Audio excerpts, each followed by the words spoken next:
आज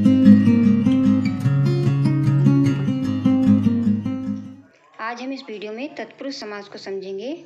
पिछली वीडियो में हमने अव्ययीभाव समास को समझा था और समास का अर्थ भी जाना था कि समास क्या होता है, समास किसे कहते हैं। तो समास संक्षेप करने को समास कहते हैं। जब हम शब्दों को छोटा करते हैं तो उसे समास कहते हैं। यानी शब्दों को छोटा करने की विधि को ही समास कहते हैं। समास का अर्थ हमने पिछली वीडियो में अच्छी तरह से समझा था और विस्तृत तरीके से समझा था, कहानी के माध्यम से समझा था। इसमें हम सिर्फ केवल तत्पुरुष समास को ही समझेंगे और जिन्होंने वो वीडियो नहीं देखी है तो इस वीडियो के लास्ट में उसका लिंक हम डिस्क्रिप्शन बॉक्स में दे देंगे, तो वहाँ से आप उस जो है तत्पुरुष समास तो हम इस वीडियो में पढ़ेंगे, लेकिन अव्ययीभाव समास की परिभाषा और उदाहरण और समास का अर्थ जो है उस वीडियोस को ज़रूर देखना, ताकि आपको अच्छी तरह से समझ में आए कि समास क्या होता है और जो है अव्ययीभाव समास की पहचान क्या है। उस वीडियो में बहुत ही अच्छी तरह से समझाया गया है। चलिए आज शुरू करते हैं तत्पुरुष समास।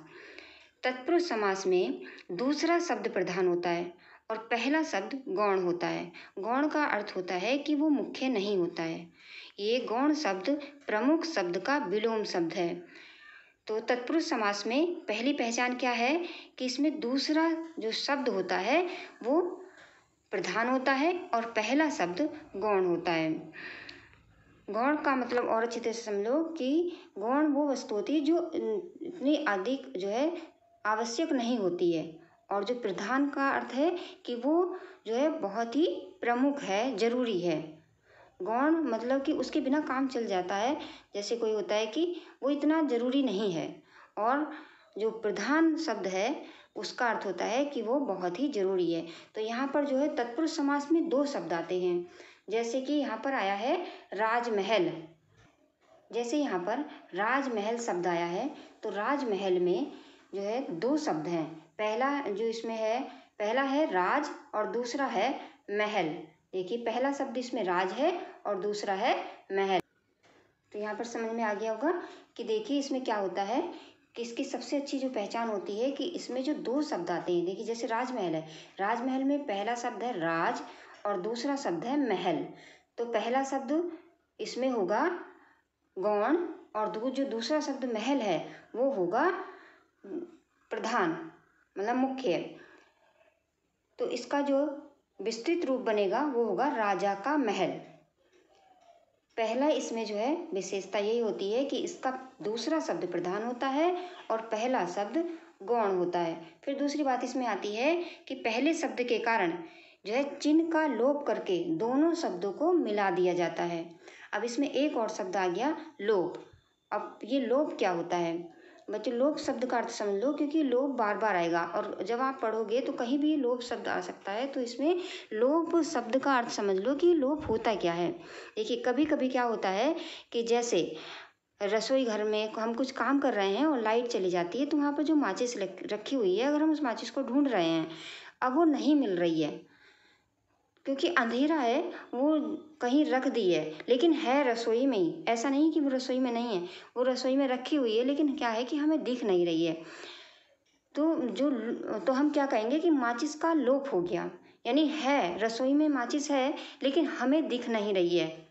तो ऐसे ही जब हम लोप शब्द का इस्तेमाल करते हैं तो कहते हैं कि वो शब्द वहाँ है लेकिन वो हमें दिखाई नहीं दे रहा है। तो इसमें भी क्या होता है कि द्वितीय से लेकर के सप्तमी विभक्ति तक के जो कारक चिन्ह होते हैं उनका लोप होता है। तो इसलिए इसमें कहा है कि पहले शब्द के कारक चिन्ह का लोप करके दोनों शब्दों को मिला दिया जाता है। और जैसे यहाँ पर राजा का महल, राजा का महल जो का आया है यहाँ पर का, ये का है जो द्वितीय विभक्ति का जो कारक चिन्ह है, कर्म कारक, कर्म का जो चिन्ह होता है का होता है। तो इस का हम लोप करेंगे, लोप हो जाएगा, छुप जाएगा, तब ये बनेगा राजमहल। तो देखिए यहाँ पर पहले शब्द के साथ कारक चिन्ह का को हटाकर दोनों शब्दों को मिला दिया गया है, अतः यहाँ पर देखो तत्पुरुष समास बना। लिखा ना इसमें, इस समास में दूसरा शब्द प्रधान होता है, पहला शब्द गौण होता है। पहले शब्द के कारक चिन्ह का लोप करके दोनों शब्दों को मिला दिया जाता है। जैसे उदाहरण दिया है, राजमहल शब्द ले और उसमें कहा है कि महल शब्द प्रधान है और इसका विस्तृत रूप है राजा का महल। यहाँ पहले शब्द के साथ लगे कारक चिन्ह का देखिए, का इसमें इसको हटा करके दोनों शब्दों को मिला करके जो है ये राजमहल बना। तो यहाँ पर तत्पुरुष समास है।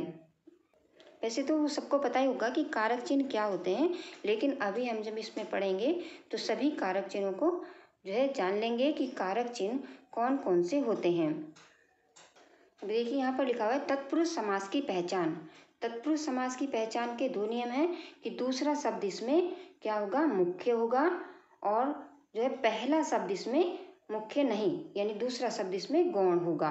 गौण शब्द प्रमुख का विलोम शब्द है। और फिर क्या होगा, दूसरा पहचान क्या है इसमें, कारक चिन्हों का लोप होगा। जो कारक चिन्ह होते हैं वो द्वितीय से लेकर सप्तमी तक के कारक चिन्हों का लोप होगा। जैसे द्वितीय का चिन्ह है का, ये तृतीय का चिन्ह है द्वारा, और चतुर्थी का के लिए, ये पंचमी का सा, षष्ठी का के की, और सप्तमी का चिन्ह है में पे पर। देखिए इसको विस्तार से समझते हैं। पहला है जो इसमें कर्म तत्पुरुष, यानी कारक के आधार पर तत्पुरुष समास के 6 भेद होते हैं। पहला कर्म तत्पुरुष। कर्म तत्पुरुष वहाँ होगा जहाँ का लोप होगा। अभी देखिए जो इसमें कर्म कारक चिन्ह को का लोप किया जाता है को, जैसे स्वर्ग को प्राप्त। यहाँ पर देखिए एक शब्द आया स्वर्ग प्राप्त, तो इसका जब हम ये समस्त पद है, लेकिन जब समास विग्रह करेंगे तो लिखेंगे स्वर्ग को प्राप्त, और जब स्वर्ग प्राप्त आएगा और इसका समस्त पद बनाएंगे तो इसमें को का लोप हम कर देंगे। अब इसमें देखिए समझिए कि इसमें दूसरा शब्द कैसे प्रधान होता है। जैसे प्रधान का अर्थ है कि वो मुख्य होता है। जब हम इसमें एक शब्दों को बोलते हैं, कोई शब्द बोलते हैं, जैसे हम बोले राजमहल, तो राजमहल बोलने का के बाद जो हमारे दिमाग में जो एक चित्र प्रस्तुत होगा तो वो होगा, जब कोई कह रहा है राजमहल तो हमारे जो है सामने एक सीन होगा कि राजा कोई महल होगा।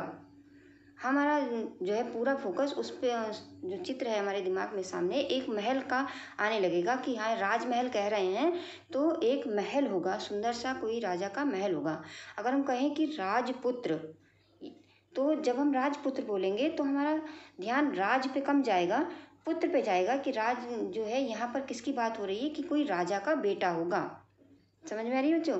जैसे हम कहें कि रसोई घर, जब हम रसोई घर को शब्द का बोलते हैं तो उसमें रसोई घर से मतलब ये हमारे दिमाग में आ जाता है कि वो स्थान होगा जहाँ पर खाना बनाया जाएगा, वहाँ पर खाना बनाने का सामान रखा होगा।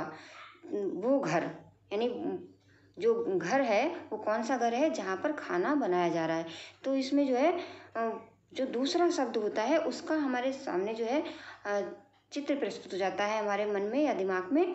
तो इसीलिए इसमें कहता है कि इसमें पहला शब्द इतना मुख्य नहीं होता जितना दूसरा होता है। हम जब कोई शब्द बोल रहे होते हैं तो इसमें हम दूसरे शब्द को समझ रहे होते हैं कि वो क्या है उसका मतलब। जैसे राजकुमारी, जब हमने राजकुमारी बोला तो राजकुमारी का इतना, राज शब्द का इतना वो नहीं हुआ, जबकि कुमारी से हमने जान लिया कि ये कोई राजा की बेटी राजकुमारी होगी। जैसे यहाँ पर ये शब्द है स्वर्ग को प्राप्त, तो यहाँ पर पहला शब्द है स्वर्ग और दूसरा शब्द है प्राप्त। तो यहाँ पर स्वर्ग से हमारा इतना वो नहीं है, जबकि जैसे ही स्वर्ग को प्राप्त शब्द बोला जाता है तो हमारा ध्यान किस पे जाता है कि कौन गया, स्वर्ग को कौन गया, किसकी मृत्यु हो गई, यानी जो है कौन स्वर्ग को प्राप्त हो गया। तो हमारा जो है उसकी उस तरफ जाता है, पहले शब्द पे नहीं जाता, दूसरे पे जाता है कि कौन चला गया भाई, स्वर्ग को प्राप्त कौन हो गया। ठीक है। ऐसे दूसरा शब्द है देश को गया, देश को गया। तो जब हम देश को गया बोलेंगे तो आएगा कि भाई कौन देश को गया, है ना।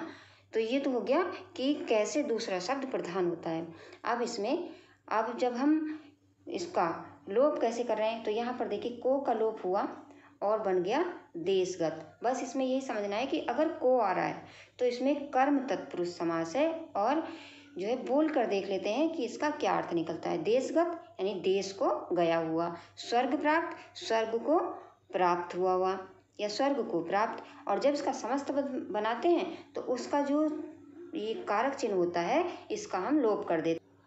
अब दूसरा है इसमें करण कारक। इसमें तृतीय विभक्ति का जो चिन्ह होता है करण कारक वो उसका लोप होगा। देखिए इसका चिन्ह होता है से ये के द्वारा, जैसे मदद, किसी की मदद से या इसके द्वारा, इस चिन्ह का लोप होगा। जैसे है सूर के द्वारा कृत, तो सूर के द्वारा, तो जब हम इसका समस्त पद बनाएंगे तो इसमें जो के है उसका लोप कर देंगे। दूसरा शब्द है मद से अंधा। जब इसका समस्त पद बनाएंगे तो इसमें हम से का लोप कर देंगे और शब्द बनेगा मंदांत। और दूसरा शब्द है इसमें स्वर्ण से अंकित। जब स्वर्ण से अंकित शब्द आएगा तो इसमें से का लोप कर देंगे और शब्द बनेगा हमारा स्वर्णांकित। ऐसे ही दूसरा शब्द है शीर्ष के द्वारा, तो इसमें के का लोप करेंगे और शब्द बन जाएगा, समस्त पद बनेगा हमारा शीर्षासन। अब अगला चिन्ह है के लिए। ये संप्रदान तत्पुरुष, इसमें संप्रदान कारक के चिन्ह के लिए का लोप रहता है। जैसे नाट्य के लिए शाला, अब इसमें के लिए जो है इसका लोप हो जाएगा और शब्द बनेगा नाट्यशाला। जैसे बलि के लिए पशु, यहाँ पर जो है के लिए का लोप हो जाएगा और बन जाएगा बलि पशु। ऐसे दूसरा शब्द है विश्राम के लिए गृह, तो यहाँ पर के लिए का लोप हो जाएगा और शब्द बनेगा विश्राम गृह। अब देखिए जब हम बोले ना विश्राम गृह, तो यहाँ पर आता है दिमाग में कि क्या होगा, एक आराम करने की जगह होगी, वो घर होगा जहाँ पर आराम किया जा सकता है। तो इसीलिए इसमें जो है यहाँ पर देखिए अब विश्राम गृह बोला जा रहा है, तो यहाँ पर विश्राम शब्द इतना मुख्य नहीं है जितना कि गृह है। अब सोचने वाले को मतलब जो है जो सोच रहा है तो उसे आराम करने के लिए जो घर मिलेगा वो जो है मुख्य है उसके लिए, यानी यहाँ पर वो घर है जहाँ पर आराम किया जा सकता है। तो इसलिए जो विश्राम शब्द है उसमें पहला शब्द क्या है, इतना गौण है, और जो गृह शब्द है ये मुख्य है। तो इसमें यही होता है कि इसमें पहला शब्द जो है मुख्य नहीं होता है, प्रधान नहीं होता है, गौण होता है, बल्कि दूसरा शब्द जो है प्रधान होता है। अब इसमें और विभक्तियों का लोप करते चले जाते हैं। देखिए अब दूसरा है इसमें अपादान पुरुष, अपादान तत्पुरुष समास। तो इसमें क्या होता है, इसमें अपादान कारक चिन्ह से का लोप रहता है। देखिए जन्म से अंधा, तो इसमें से का लोप कर देंगे और शब्द बनेगा हमारा जन्मांध। ऐसे ही जीवन से मुक्त, तो इसमें भी से का लोप होगा और शब्द बन जाएगा जीवन मुक्त।